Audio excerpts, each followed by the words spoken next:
Hagen-Renaker fans! Today we have a huge mold for Mold of the Month. What could this be? As you can see, it's got a very big cutout on the bottom. This is to save weight so that it's easier for me to actually lift it. Today we're going to try pouring this beast and we will see if it works. I've got the clay ready. It's going to take probably this whole pitcher. As you can see, there are other holes at the top next to the pour hole. Those are for the bottoms of the feet. This assures that there won't be any cavitation or suction of the hoof walls. Oh, we got too far. Made a mistake. I wasn't judging the holes far enough. As you can see, this one's very low. Oh, is it gonna work? Well, now it's time to drain the mold. If you're wondering what happened to all the spill, I repurposed it into a pin. This is a design that I sculpted a few years ago. I'll use it for testing or something, but it'll make something pretty.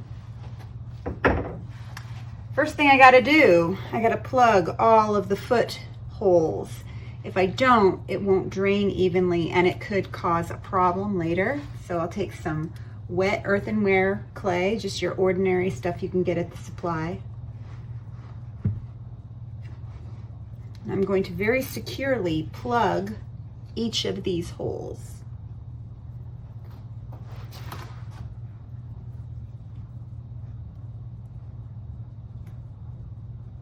Then I can turn it upside down and there won't be any problem. Everything should drain through the central pour hole in the belly.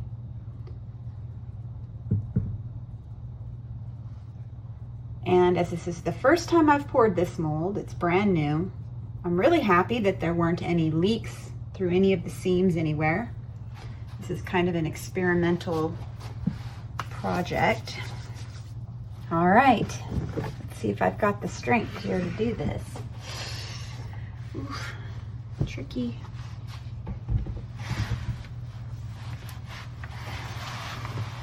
First, I'm gonna let it slowly drain so that I don't get that cavitation problem we were talking about.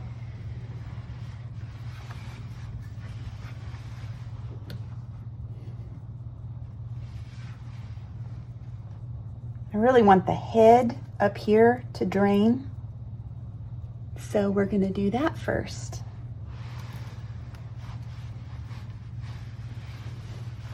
Something is slowing down the works. Make sure there's no plugs of clay blocking it. That's what happened. This is, when it's empty, 35 pounds of dry plaster. Actually 35.6 something pounds.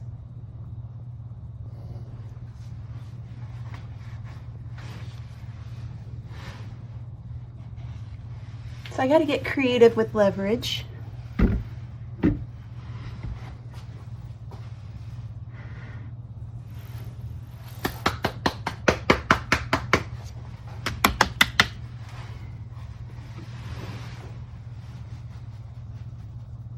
Drain out the tail, hindquarter end.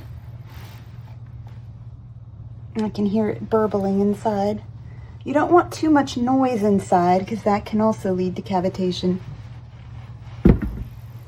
Whew, good workout.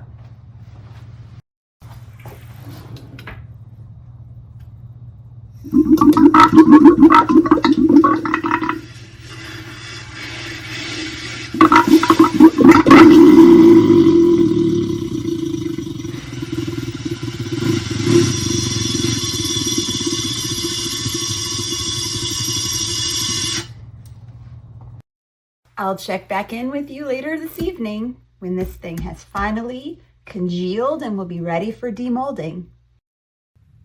As you can see, this is an enlargement of mold number B671 Thoroughbred Swaps. Along this seam, there is mold soap residue. Otherwise, this clean-out casting is very nice. The sprues off of each hoof have to be removed before the casting can be lifted out. I bumped the leg, but earthenware is flexible and it lets me straighten them after. The belly porthole plug is applied while the casting is supported in the mold.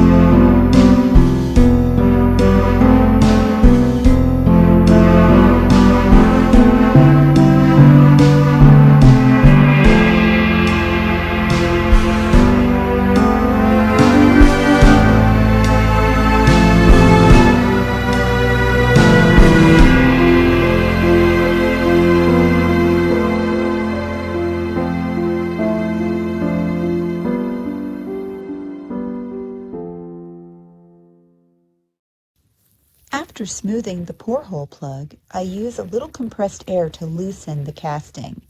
Then it takes both hands to lift this horse out. Overall, a great result on a first pour. This Swapzilla is much larger than the Hagen-Renaker miniature and designer's workshop examples.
For context of this technical achievement, the enlargement originally had 2 limbs cast separately and added on later.